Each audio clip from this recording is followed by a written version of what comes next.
विद्यामंदिर बलदेव सहाय और कदम कुआं पटना के विद्यालय प्रांगण में विद्यालय के नवनिर्मित भवन के लोकार्पण सह वार्षिकोत्सव कार्यक्रम दिनांक 6 फरवरी के पूर्व आज 5 फरवरी को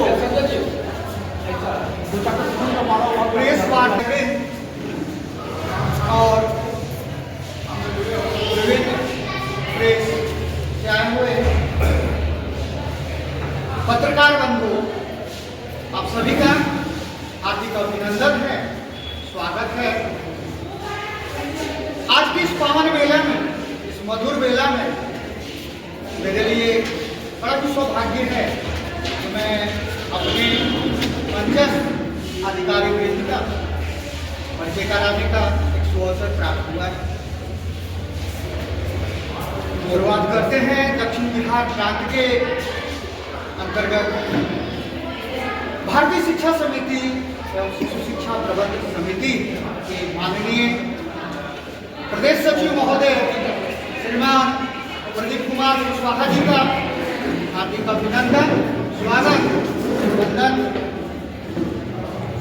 प्रदेश सचिव महोदय के दाहिनी ओर विद्यालय प्रबंधकारिणी समिति सरस्वती विद्या मंदिर कदम कुआं पटना के अध्यक्ष श्रीमान प्रदीप बर्नवाल जी, विद्यालय में परिवार में हार्दिक अभिनंदन, स्वागत, वंदन।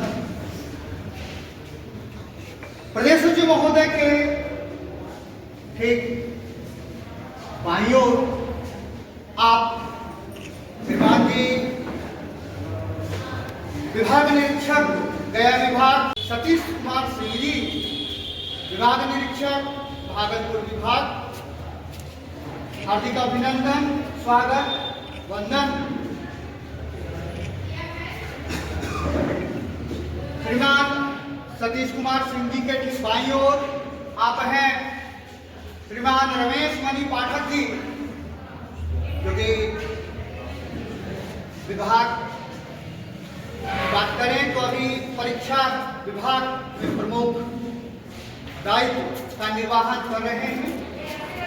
आपका हार्दिक अभिनंदन, स्वागत, वंदन। अध्यक्ष महोदय श्रीमान प्रदीप बर्नवाल जी के ठीक दाहिनी ओर आप हैं प्रदेश कार्यालय प्रमुख श्रीमान रामचंद्र आर्य जी, क्षेत्र के अपने वैदिक गणित प्रमुख के दायित्व का निर्वाहन कर रहे हैं। हार्दिक अभिनंदन, श्रीमान जी का वंदन है। रामचंद्र आर्य जी के दाहिनी ओर आप गुणकारी कार्यकर्ता क्षेत्रीय कार्यालय प्रमुख निर्माल जी, हार्दिक अभिनंदन, स्वागत, वंदन। इस सिलसिले को आगे बढ़ाते वक्त बात मैं करता हूं इस विद्यालय के प्रबंधकारिणी समिति के उपाध्यक्ष महोदय श्रीमान सत्य प्रकाश जी, विद्यालय परिवार में हार्दिक अभिनंदन, स्वागत, वंदन। विद्यालय प्रबंधकारिणी के सह सचिव की दायित्व के भूमिका में और इस विद्यालय के पूर्व छात्र रहे हैं आप हैं श्रीमान मुकेश कुमार सिंह जी, हार्दिक अभिनंदन, स्वागत, वंदन। सह सचिव के एक दाईं ओर आप विद्यालय प्रबंधकारिणी समिति में शिक्षाविद के दायित्व का निर्वाहन करने वाली बहन यहाँ के पूर्व छात्र श्रीमती अर्चना सिन्हा जी, हार्दिक अभिनंदन, स्वागत, वंदन। उपाध्यक्ष महोदय सत्य प्रकाश जी के ठीक दाहिनी ओर आप हैं श्रीमान अमित चौहान जी, यहाँ के पूर्व छात्र रह चुके। आप सभी मंचस्थ अधिकारी वृंद का एक बार पूरा स्वागत, वंदन।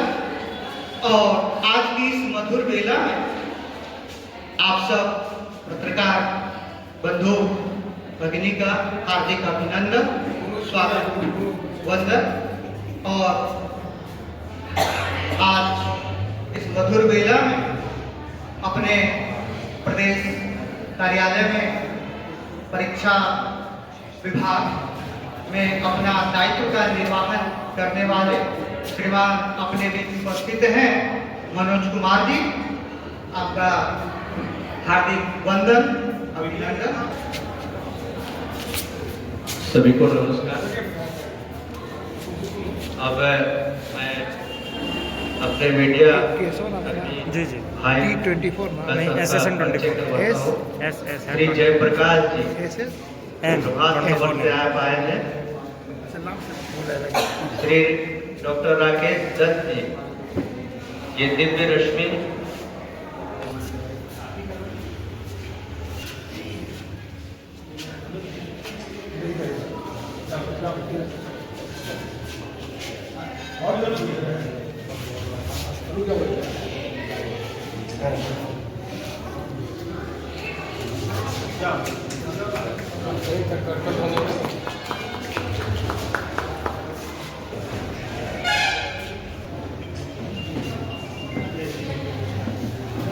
बहुत बहुत स्वागत है चंदन भैया का। केशव जी,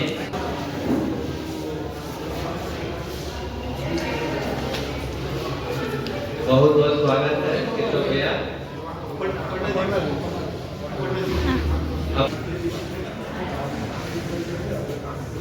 अपना दीदी जी का भी स्वागत है एवं अभिनंदन है।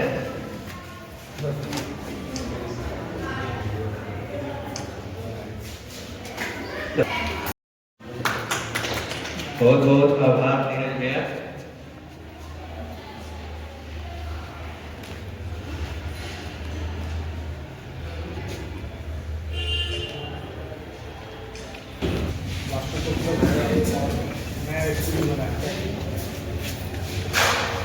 सबसे पहले तो आप सभी को धन्यवाद हम बोलते हैं, अभिनंदन करते हैं कि आप लोगों ने मुझे समय दिया है और एक द्रोणाचार्य के यात्रा पर आप सबने यहाँ उपस्थिति दी है। अपना एक बार अभिनंदन स्वागत। विद्या भारती अखिल भारतीय शिक्षा संस्थान की प्रांतीय इकाई भारतीय शिक्षा समिति और शिशु शिक्षा प्रबंध समिति एक प्रदेश की समिति है और विद्या भारती का कार्य संपूर्ण अपने देश में है, परंतु बिहार के दो भाग में कार्य की सरलता और सुगमता की दृष्टि को ध्यान में रखते हुए दो भाग में किया गया है, दक्षिण बिहार और उत्तर बिहार। दक्षिण बिहार में जितने भी अपने विद्यालय चल रहे हैं, लगभग अपने 200 विद्यालय अपने चल रहे हैं दक्षिण बिहार में, औपचारिक विद्यालय। इसके अतिरिक्त अनौपचारिक भी 250 अपने विद्यालय चल रहे हैं 17 जिला में। इस सभी विद्यालय के माध्यम से समाज का निर्माण करता है। आज विद्या भारती के द्वारा संपूर्ण देश में अनौपचारिक और औपचारिक 25,000 विद्यालय चल रहे हैं। उसमें एक यह भी अपना एक विद्यालय है गांव में, इस पटना के नगर में, पटना के हृदय में अवस्थित के सरस्वती विद्या मंदिर बलदेव सहायक पद से कदम हुआ का विद्यालय है। पहले यह विद्यालय समान रूप से चल रहा है, ये भौतिक दृष्टि से समान था, लेकिन शैक्षिक दृष्टि से पूरा परिपक्व और अटल था, कहीं उसमें कोताही नहीं थी। जो विद्या भारती की अपेक्षित है, जो मिशन है, उद्देश्य है, उस पर विद्यालय उस प्रणाली पर, पद्धति पर विद्यालय अपना कार्य कर रहा है। लेकिन अब समय के मांग को ध्यान में रखकर, समय की आवश्यकता को ध्यान में रखकर आज समाज में जो समाज की जो अपेक्षाएं हैं उसको ध्यान में रखकर विद्या भारती पुनः एक बार इस विद्यालय को भौतिक संसाधन से परिपूर्ण करके इस विद्यालय को प्रथम तो इसको नए सिरे से उत्तर और इसका नवनिर्माण जो है किया गया है। और जो आपके सामने है C+4 का यह विद्यालय और +2 तक के विद्यालय की कल्पना है। इस तरह की कल्पना हम सभी जानते भी हैं कि समाज में गरीबी है, समाज में कई तरह की बुराइयां हैं, समाज में कुरीतियां हैं, समाज में विभिन्न प्रकार की मान्यता है, परंपरा है, जिससे समाज का निर्माण नहीं हो पाता है। तो समाज हमारा एक निर्मित हो, हमारा देश का निर्माण हो, हमारा राष्ट्र का निर्माण हो, इसलिए उसमें विद्यालय की भूमिका बहुत बड़ी होती है। इसलिए उस भूमिका को, उस उद्देश्य को, उस लक्ष्य को प्राप्त करने के लिए विद्या भारती शिक्षा के माध्यम से अपने भारतीय जीवन आदर्श की जो शिक्षा पद्धति है अपने आप, अब राष्ट्रीय शिक्षा नीति आई है, उसमें भी भारत की आत्मा की बात की गई है, भारत की परंपराओं की बात की गई है, भारतीय ज्ञान परंपरा की बात की गई है। उसको ध्यान में रखकर अपने शिक्षा के माध्यम से इसे समाज के अंदर भारतीयता का एक उत्थान हो, भैया बहनों का समाज का निर्माण हो, भैया बहनों का सांस्कृतिक विकास हो। इसलिए एक बात भौतिक संसाधन को ध्यान में रखकर, आधुनिकता को ध्यान में रखकर, आधुनिकता वर्तमान परिवेश में क्या चाहिए शिक्षा के लिए, और सभी संसाधनों को पूर्ण करते हुए इसका निर्माण कराया गया है। और इस भवन का एक भव्य नवनिर्मित भवन का कल 6 तारीख को 6 फरवरी को 2:05 में एक भव्य आयोजन किया गया है। उसका बैनर भी लगा है कि भव्य लोकार्पण हम वार्षिकोत्सव का कार्यक्रम कर रखे हैं। और उस कार्यक्रम का शुभारंभ और जिनके कर कमलों के द्वारा इस नवनिर्मित भवन का लोकार्पण होना है, उद्घाटन होना है, वो अपने इस बिहार प्रदेश के उप मुख्यमंत्री श्रीमान सम्राट चौधरी के द्वारा कल इसका भव्य उद्घाटन होना है, लोकार्पण होना है। और राष्ट्रीय शिक्षा नीति को ध्यान में रखकर अपने इस कार्यक्रम को लोग सफल करने में लगे हुए हैं। उस कार्यक्रम की अध्यक्षता भी हम सबके अभिभावक और बिहार क्षेत्र के अपने क्षेत्र के द्वारा श्रीमान मोहन सिंह जी वो भी उपस्थित रहे, उनकी अध्यक्षता में यह कार्यक्रम होने वाला है। और विद्या भारती के क्षेत्र के संगठन मंत्री श्रीमान कालीराम जी, प्रदेश मंत्री हमारे भरत दुबे जी, और क्रांति की जो समिति है, प्रांतीय समिति से विभिन्न प्रकार के विभिन्न स्तरों पर जो काम देखते हैं, विभिन्न प्रकोष्ठों का जो काम देखते हैं, तो सभी हमारे अधिकारी पदाधिकारीगण, संघ के हमारे अधिकारी पदाधिकारीगण और तमाम इस स्थानीय स्तर पर सभी समाज के लोग आएंगे, साक्षी बनेंगे और एक बार सौहार्द वातावरण में और एक सनातनी विधि से पूजा पाठ करके भारतीय परंपरा के अंतर्गत, संस्कृति के अंतर्गत पूजा पाठ करते हुए अपने इस प्रदेश के माननीय उप मुख्यमंत्री श्री सम्राट चौधरी के कार्यक्रमों के द्वारा कल संपन्न होना है। और इस सबके पीछे यही हेतु है कि एक अच्छा स्कूल, एक आदर्श विद्यालय इस समाज को मिल सके, जो विभिन्न प्रकार की जो समस्याएं हैं उसका निदान एक शिक्षा है।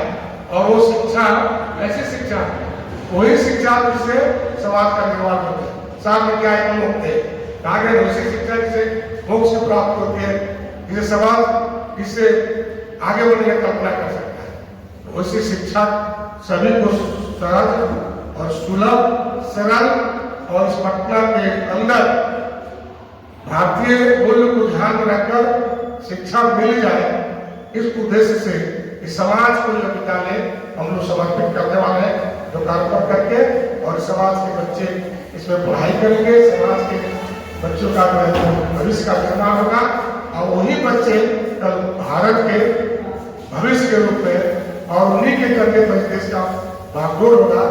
ये उद्देश्य लेकर के विद्यालय का कल हम लोकार्पण कर रहे हैं। कल का कार्यक्रम क्या क्या रहेगा?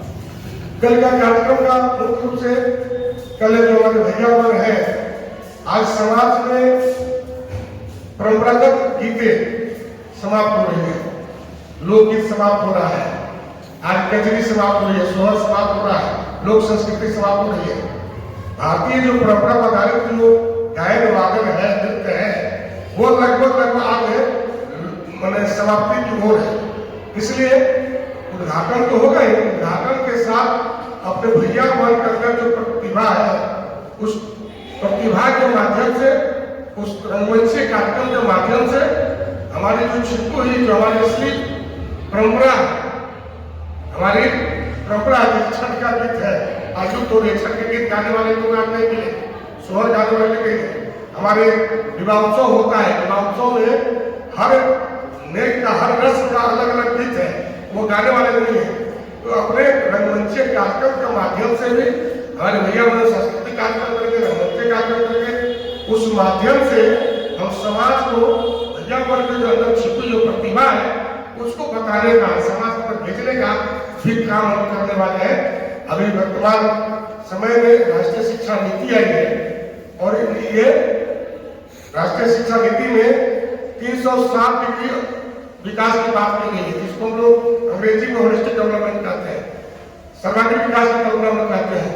यानी उसको ध्यान में रखकर जो राष्ट्रीय शिक्षा नीति आई है, उसका ये क्रियान्वयन चल रहा है, उसको हम लोग इम्प्लीमेंट करने जा रहे हैं। समाज को ये देने जा रहे हैं, क्रियान्वयन का वस्तु क्या हम लोग कर भी रहे हैं, यह भी विद्यालय कर रहा है। लेकिन कार्यक्रम के माध्यम से यह भी हम लोग संदेश देने वाले हैं कि हमारे यहाँ जो पठन पाठन होना है वह क्रिया आधारित होना है, गतिविधि आधारित होना है। आज समाज देखे तो भैया वर्ग कैसे गतिविधि के आधार पर सीखने का काम करेंगे, इस तरह की योजना रचना करिए। कार्यक्रम कितने बजे से आप लोग प्रारंभ करेंगे और कब समाप्त होगा? कल कार्यक्रम का जो कल 3 भागों में कार्यक्रम है, आपको मैं बता दूं। कल प्रातः हमारे भैया बाहर में 9:15 बजे यहाँ से शोभा यात्रा निकालेंगे।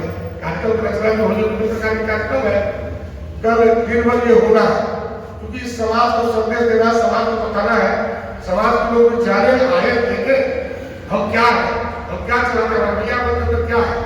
इसलिए हमारे भैया बहनों के द्वारा कल प्रातः 9:15 बजे 9:15 पर ये लोहानीपुर होते हुए इधर अपना नगर राजेंद्र नगर से होते हुए कुछ रूप चार्ट बनाए हुए, मार्ग पत्र बनाए हुए किधर से जाना है।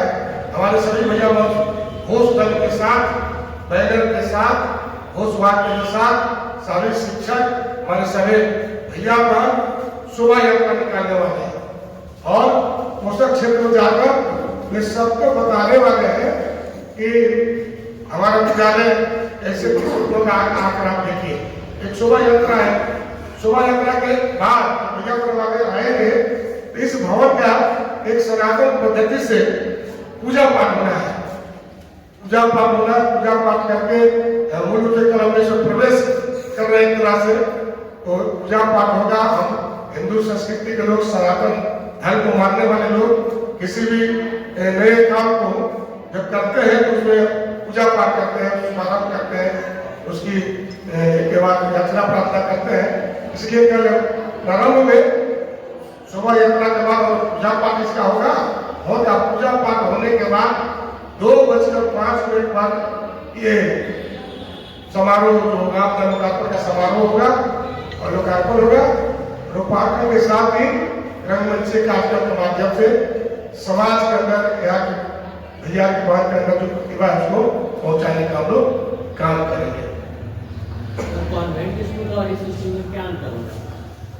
क्योंकि राजधानी में जितना भी तो शायद कॉन्वेंट स्कूल में देखिए, अब कलाम साहब के नाम हम सभी सुने होंगे, जो अपने पूर्व राष्ट्रपति हैं, रहे हैं और वो भी इंजीनियरिंग की पढ़ाई किए थे। इंजीनियरिंग की पढ़ाई करने के बाद वो मिसाइल मैन बने। पूरे भारत में नहीं, पूरे विश्व में कलाम को सब लोग जानते हैं, सब लोग जानते हैं। और उसी समय में एक व्यक्ति और है जो इंजीनियरिंग की पढ़ाई करता है, ओसामा बिन लादेन।